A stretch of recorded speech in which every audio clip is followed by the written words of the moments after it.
Les lieux de travail sont faits pour bâtir des carrières. Pourtant, parfois, des emplois de routine prennent une tournure tragique. Cette vidéo dévoile 5 nouvelles histoires réelles parmi les plus bouleversantes de décès sur le lieu de travail, des tragédies inoubliables qui montrent à quel point certains métiers peuvent être imprévisibles et mortels.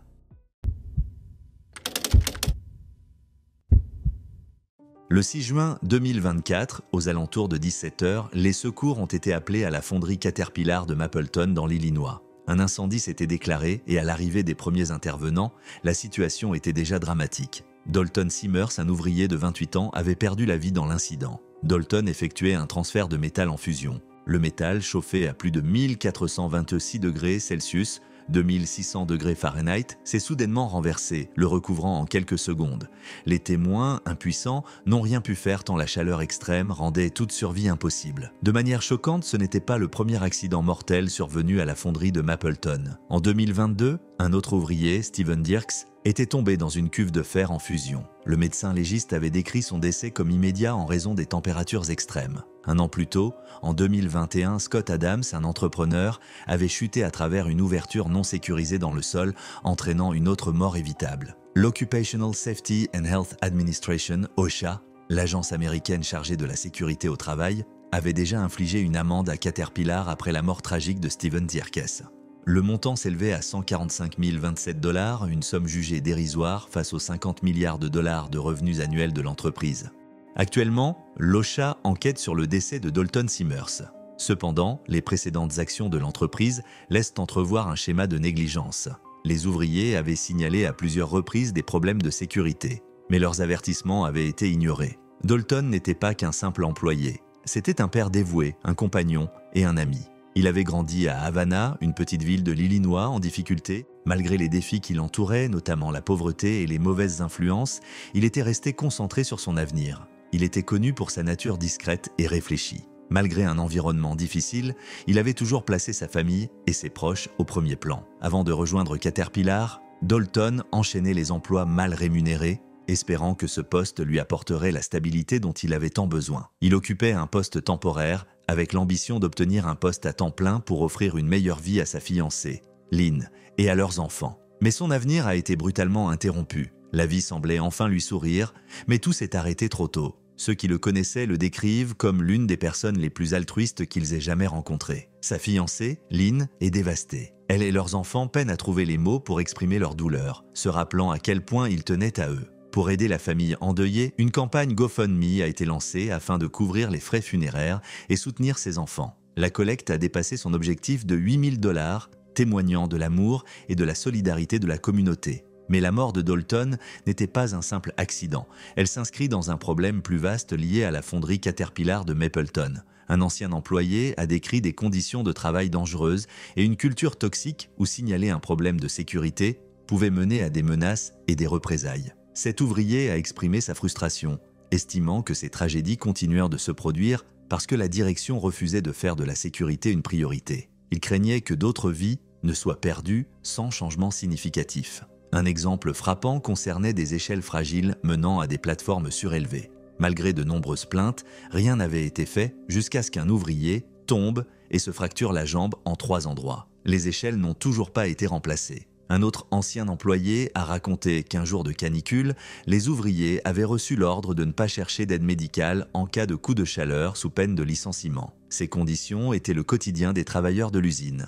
La mort de Dalton, tout comme les tragédies qui l'ont précédé, soulève de graves questions sur la sécurité des travailleurs aux États-Unis. En 2022, 5 486 décès liés au travail ont été recensés dans le pays, soit une augmentation de 5,7% par rapport à l'année précédente.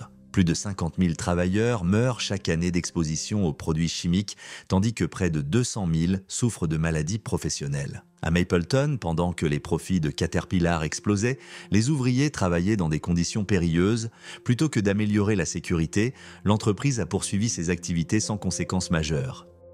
Dalton serait-il encore en vie si des mesures de sécurité avaient été mises en place après la mort de Steven Dirks? Pourquoi les sanctions de l'OSHA n'ont-elles pas entraîné de véritables changements? Combien de vies faudra-t-il encore sacrifier avant que des entreprises comme Caterpillar prennent enfin au sérieux la sécurité de leurs employés? Pour la famille de Dalton, ces questions restent sans réponse. Son histoire, tout comme celle de Steven Dierks et Scott Adams, doit être un signal d'alarme, parce qu'aucun travailleur ne devrait avoir à choisir entre gagner sa vie et rester en vie.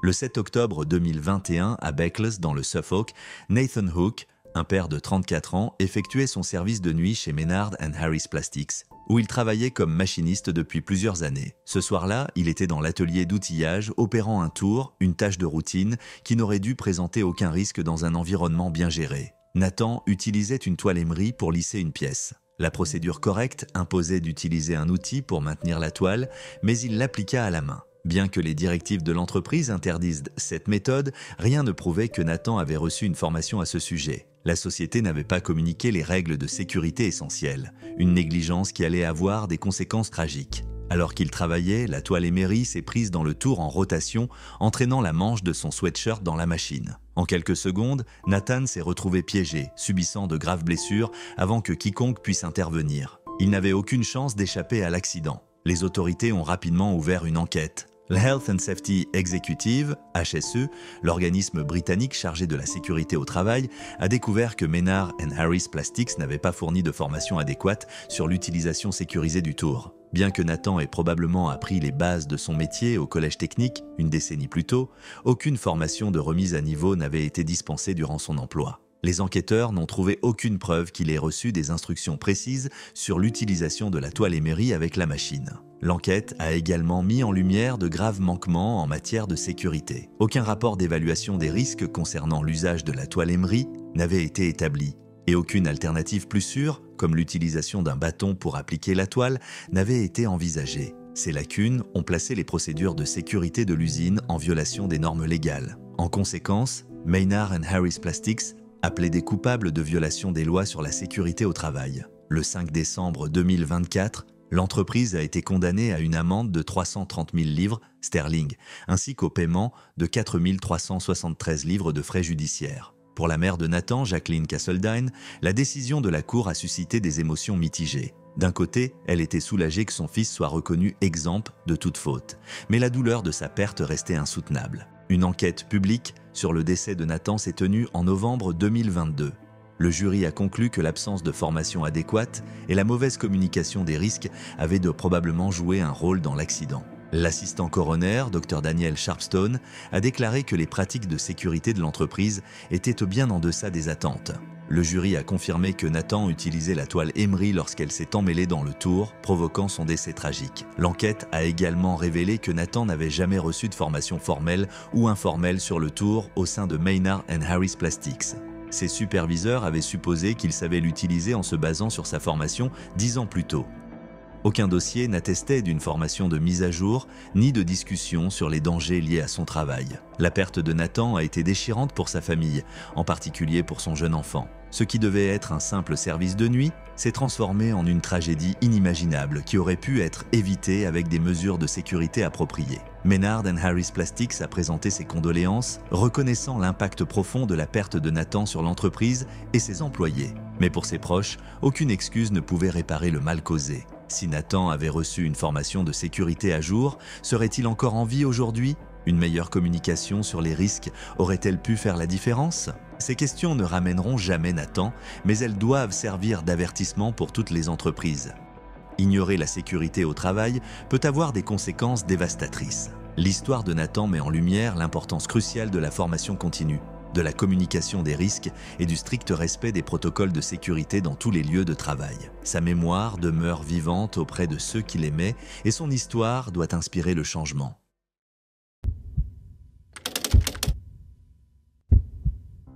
Le 16 avril 1947, à Texas City, une ville portuaire animée située sur la côte du golfe du Texas, la journée semblait commencer comme toutes les autres. Les quais grouillaient d'activité entre le déchargement de marchandises, l'arrivée et le départ des navires, mais ce jour-là, un désastre inattendu allait transformer la ville en théâtre de l'un des pires accidents industriels de l'histoire des États-Unis. Le 16 Grand Camp, un cargo français, était amarré au port avec à son bord 2300 tonnes de nitrate d'ammonium, un composé utilisé comme engrais mais hautement instable sous l'effet de la chaleur et de la pression. Le navire transportait également de la ficelle, des arachides, des machines et des munitions légères. Aux alentours de 8 heures, des membres de l'équipage aperçurent de la fumée s'élevant de la cale. Les dockers tentèrent d'éteindre le feu avec de l'eau et des extincteurs, mais les flammes continuaient de grandir. Inquiet des dégâts potentiels sur la cargaison, le capitaine ordonna de fermer les écoutilles et d'injecter de la vapeur dans la cale pour étouffer l'incendie. Une décision aux conséquences désastreuses.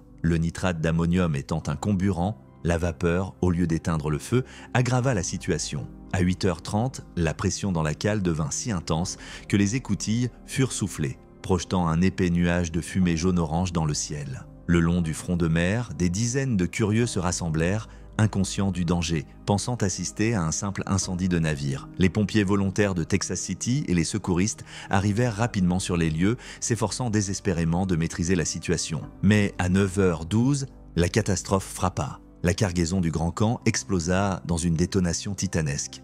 L'onde de choc fut si violente qu'elle fut ressentie jusqu'à 13 km de là, à Galveston, brisant des fenêtres et faisant trembler les bâtiments. Une boule de feu s'éleva dans le ciel, et l'onde de choc rasa près de 1000 bâtiments autour du port. L'usine chimique Monsanto, située à proximité, fut complètement détruite. L'explosion déclencha une réaction en chaîne. Une vague de 4,5 mètres balaya le port, projetant des débris dans toutes les directions.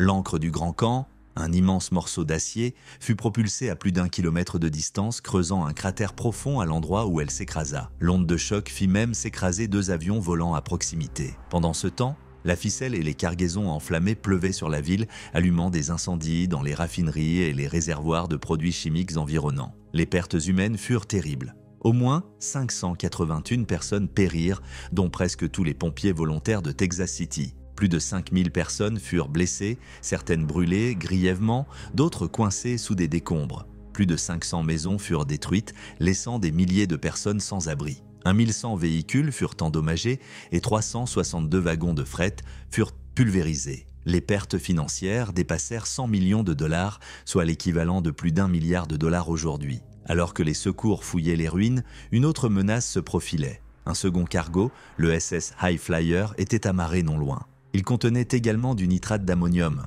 Lorsque le Grand Camp explosa, le High Flyer fut violemment projeté contre un autre navire, le SS Wilson Beacon. L'équipage du High Flyer évacua le bateau, mais pas avant d'avoir signalé que leur cargaison avait pris feu. Il fallut plusieurs heures pour que l'ampleur du danger soit pleinement comprise. À 1h10 du matin, le 17 avril, le High Flyer explosa à son tour dans une détonation encore plus puissante, provoquant encore plus de destruction. Le second souffle amplifia les incendies, achevant de raser la zone industrielle. Quand enfin la fumée se dissipa, Texas City n'était plus qu'un champ de ruines.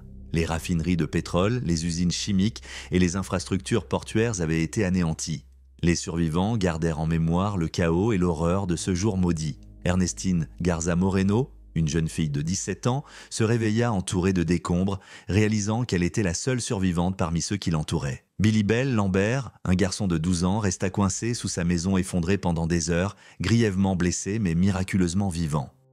La catastrophe de Texas City entraîna une réforme majeure des réglementations sur la sécurité industrielle aux États-Unis. Les autorités comprirent l'urgence d'adopter des règles plus strictes pour la manipulation et le stockage des matériaux dangereux comme le nitrate d'ammonium.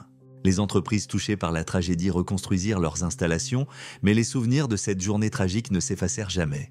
Des batailles judiciaires suivirent alors que les familles des victimes réclamaient justice. Le gouvernement des États-Unis, responsable du transport du nitrate d'ammonium, fut d'abord tenu pour responsable avant que la décision ne soit annulée. Finalement, un fonds de secours permit aux familles d'obtenir une compensation, mais aucune somme d'argent ne pouvait remplacer les vies perdues. Cette catastrophe aurait-elle pu être évitée si l'incendie du Grand Camp avait été géré différemment? Aurait-on évité l'explosion? Ces questions restent sans réponse, mais une chose est sûre, les négligences en matière de sécurité ont un prix énorme. Chaque année, Texas City rend hommage aux victimes de l'une des pires catastrophes industrielles de l'histoire. La ville s'est reconstruite, mais les cicatrices du 16 avril 1947 demeurent, un rappel poignant de l'importance de la prudence dans la manipulation des matériaux explosifs et de l'impact dévastateur qu'un seul instant d'erreur peut engendrer.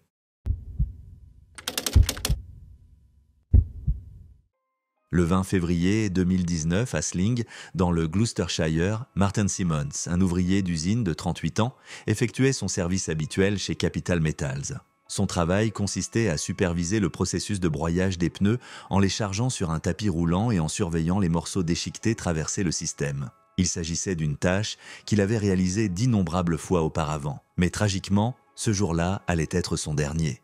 L'usine avait récemment installé de nouvelles machines, mais des dispositifs de sécurité essentiels manquaient. Le deuxième tapis roulant où travaillait Martin n'avait aucune barrière de protection. Pire encore, lorsqu'un blocage survenait, un incident fréquent, aucune procédure d'arrêt sécurisée n'était en place.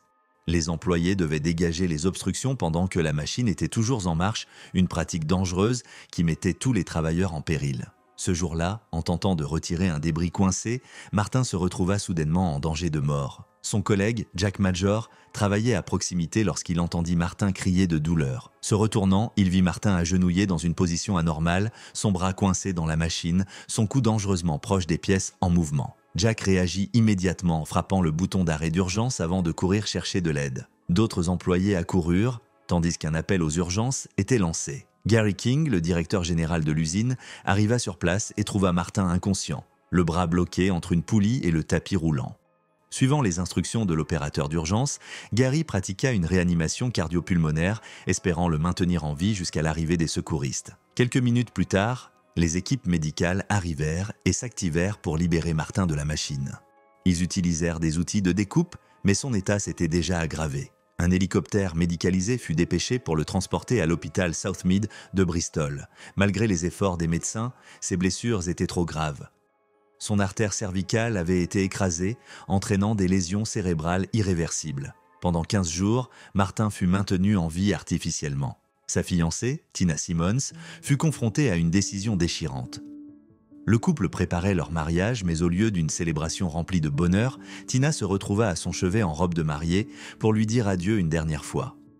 Le 6 mars 2019, Martin s'éteignit. Après son décès, une enquête sur Capital Metals révéla de graves manquements en matière de sécurité au travail.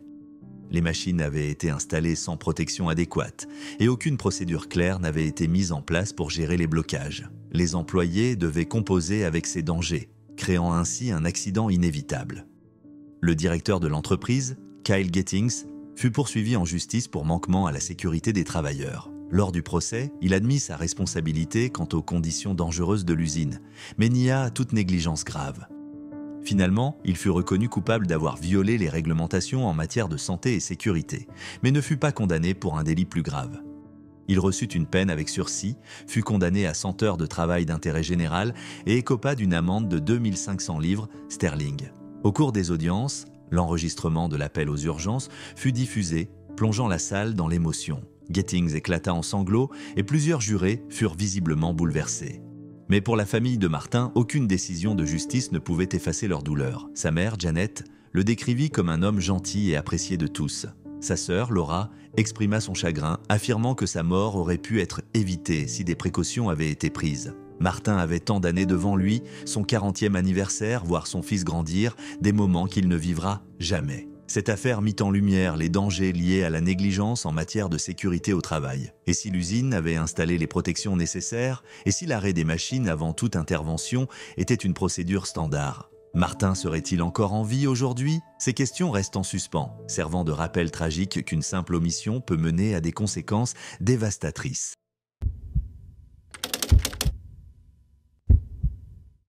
Le 21 septembre 2017, à Manhattan, New York, Juan Chonillo, un charpentier équatorien de 44 ans, travaillait sur un chantier de construction situé au 161 Maiden Lane, près de South Street Seaport. Fort d'une décennie d'expérience, il était reconnu pour son travail acharné et son dévouement. Ce jour-là, il participait à la construction d'une tour résidentielle de luxe de 60 étages, baptisée un Seaport.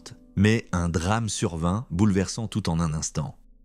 Ce matin-là, Chonillo se trouvait au 29e étage lorsqu'on lui ordonna, ainsi qu'à ses collègues, de déplacer une plateforme tout en restant dessus. Une violation flagrante des règles de sécurité. La plateforme se bloqua et, en tentant de la débloquer, Chonillo détacha son harnais de sécurité. Alors qu'il s'efforçait de résoudre le problème, la plateforme se mit soudainement à trembler violemment, le faisant perdre l'équilibre. Il chuta de 27 étages, s'écrasant sur un échafaudage au niveau de la rue. Un bruit sourd retentit dans tout le quartier. Ouvriers et passants accoururent, mais il n'y avait rien à faire. Chonillo n'avait pas survécu. Sa famille fut anéantie par la nouvelle. Elias Riera, son neveu et lui-même ouvrier du bâtiment, se souvenait des mises en garde constantes de son oncle sur les dangers du métier. Quelques jours avant l'accident, il s'était retrouvé pour jouer au volley-ball et Chonillo lui avait encore rappelé l'importance de toujours porter son harnais et de bien l'attacher. Ironie du sort, malgré sa propre prudence, il perdit la vie à cause d'un environnement de travail dangereux. L'accident déclencha une enquête approfondie menée par le New York City Department of Buildings. Ce qu'ils découvrirent était alarmant. Chonillo travaillait sous les ordres de Pizzarotti, l'entreprise générale en charge du projet. Or, celle-ci accumulait déjà de nombreuses violations de sécurité sur ce chantier, notamment un éclairage inadéquat, des sorties bloquées et des défauts structurels. Pire encore, la veille du drame, la ville avait émis des ordres d'arrêt partiel des travaux en raison de problèmes liés aux grues. Les enquêtes révélèrent également que SSC High-Rise, le sous-traitant responsable de la plateforme, n'avait pas respecté les procédures de sécurité. Ils avaient permis aux ouvriers de se tenir sur la plateforme pendant son déplacement.